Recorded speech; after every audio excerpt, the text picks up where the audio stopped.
জুরাইজ নামে আল্লাহর ওলি, যিনি সব সময় ইবাদতের মধ্যে মশগুল থাকতো। হঠাৎ করে একদিন ইবাদতরত অবস্থায় তিনি ইবাদত করতেছে, তার মা ডাক দিয়ে বলতেছে, রে আমার সন্তান, রে আমার সন্তান জুরাইজ, রে বাবা একটু আমারে পানি খাওয়া না। জুরাইজ নামাজ পড়ে আর ভাবে নামাজটা শেষ করেই তার মাকে পানি খাওয়াবে। তার মা আবার ডাক দিয়ে বলে, রে আমার সন্তান, রে আমার সন্তান জুরাইজ, আমাকে একটু পানি খাওয়ানা রে বাবা। জুরাইজ মনে মনে ভাবে নামাজটা তো আর একটু পরেই শেষ হয়ে যাবে, নামাজ শেষ করে তারপরে আমি আমার মাকে পানি খাওয়াবো।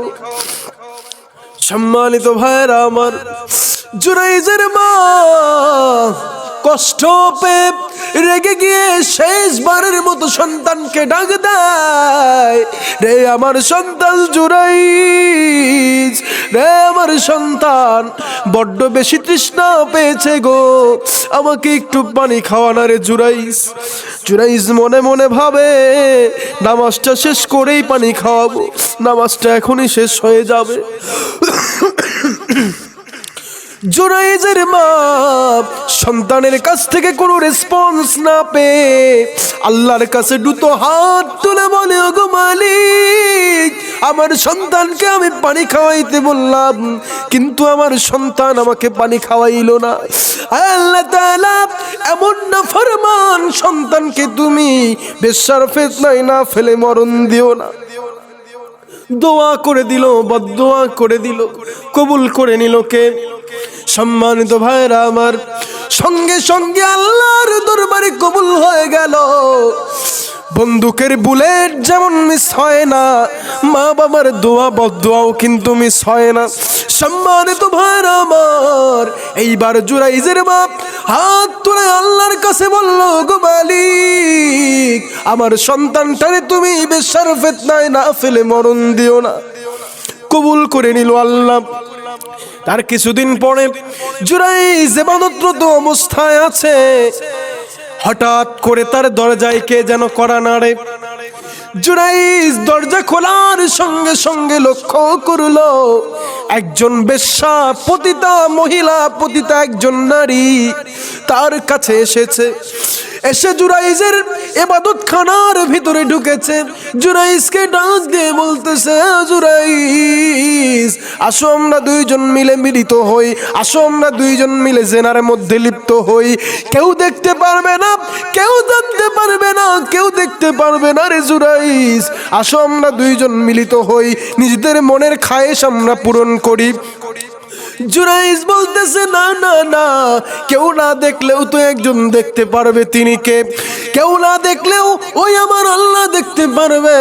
সেই মহিলা অনেক চেষ্টা করার পরেও যখন জুরাইজকে রাজি করাইতে পারলো না, এবার সেই মহিলা নিজ দিয়ে নেমে যায়। নেমে যাওয়ার সঙ্গে সঙ্গে তিনি লক্ষ্য করলো একজন রাখাল। রাখালকে গিয়ে বলতেছে, ও রাখাল, আসো আসো আমরা দুইজন মিলে মিলিত হই।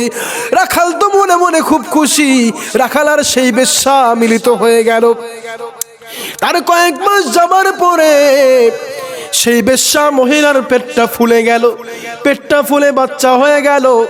এলাকার লোকজন ডাক দিয়ে বলতেছে, রে মহিলা, তুই তো বিয়ে করিস নাই, তোর তো কোনো বিয়ে হয় নাই, তোর বিয়ের সাথে কিচ্ছু হয় নাই, সন্তান কোত্থেকে আসলো?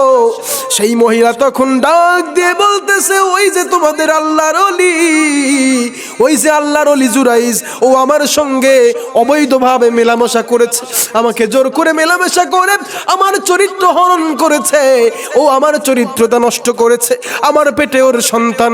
এলাকার লোকজন বলতেছে, ধরো ধরো, ওকে ধরে নিয়ে আসো। জুরাইজকে ধরে নিয়ে আসা হলো। ধরে নিয়ে আসার পরে এবারে বলতেছে, তোমার মৃত্যুদণ্ড কার্যকর করা হবে, তোমার কি কোনো শেষ ইচ্ছা আছে কিনা? জুরাইজ বলতেছে কি ব্যাপার, কিসের জন্য আমার মৃত্যুদণ্ড কার্যকর করার কথা তোমরা বলতেছো? জুরাইজকে বলতেছে তুমি আমাদের সামনে হাজি সেজে থাকো, আসলে তো তুমি পাজি, তোমার বিচার হবে, তোমার মৃত্যুদণ্ড কার্যকর করা হবে। জুরাইজ বলতেছে ঠিক আছে, যদি মৃত্যুদণ্ড কার্যকর করতেই হয় আমার শেষ ইচ্ছা আছে। লোকজনগুলো বলতেছে কি তোমার শেষ ইচ্ছা? আমার শেষ ইচ্ছা হলো মৃত্যুর আগে 2 রাকাত আমি নফল নামাজ পড়তে চাই। 2 রাকাত নফল নামাজ পড়ে সিজদায় গিয়ে আল্লাহ রাব্বুল আলামিনকে বলতেছে ওগো মালিক, আমি যদি তোমার বান্দা হয়ে থাকি আর তুমি যদি আমার মালিক হয়ে থাকো গো মালিক, তবে আমাকে এই মিথ্যার হাত থেকে তুমি রেহাই দাও। যেই বাচ্চা ওর পেটে আছে তার কথা বলার ক্ষমতা তুমি দিয়ে দাও। লক্ষ্য করবেন, এইবার জুরাইজ সেই মহিলাকে ডেকে নিয়ে বলল, সেই মহিলার পেটের দিকে তাকিয়ে বলল, রে সন্তান, আল্লাহর নামে কসম করে বলতেছি, বল না তোকে কে জন্ম দিয়েছে? তোর বাবাকে? কিছুক্ষণ পর পেটের ভিতর থেকে আওয়াজ আসলো, ওই যে দূরে দাঁড়ায় আছে, ওই যে দূরে দাঁড়ায় আছে রাখাল, ওইটা হচ্ছে আমার বাবা। তাহলে এই ঘটনার মাধ্যমে আমি আপনাদেরকে যেটা বোঝানোর চেষ্টা করলাম সেটা হলো আপনি যত বড়ই আল্লাহর ওলি হন না কেন, যত বড় ইবাদতকারী হন না কেন, যত বড়ই আল্লাহর বুজুর্গ হন না কেন, যত বড়ই হাজী হন না কেন, আপনার মার কথা আপনাকে শুনতে হবে, নতুবা আল্লাহ রাব্বুল আলামিন জুরাইজের মতো আল্লাহর ওলি হলেও আপনাকে ছাড় দিবেন না।